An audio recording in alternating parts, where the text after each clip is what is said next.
आज आसन कथा बहुत प्रैक्टिकल कथा बहुत समय देखिए माँ मैंने आम जो बेबी मैंने आसुँच काश हो काश गोटे मेजर समस्या देखिए स्पेशल सीजन चलती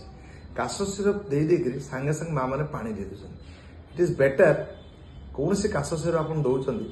5 ରୁ 10 मिनिट छाड़देवे तापर पानी देवे तार देखा बेसी इफेक्टिव हुए कहीं थ्रोट तो लगिक किस समय रहा इरिटेशन काशर कमी जाए तो जब आप सांगे सांगे इमिडिएटली पानी पी दौरान सी तार डायल्यूटेड हो जहाँ एब्जर्व होती करा कथा तो सो आइडियली आप छुआ को कफ सिरप दौरान निजे भी खाऊँ 5-10 मिनिट पर आप पानी पिंतु देखिए रिजल्ट आउटस्टैंडिंग रही।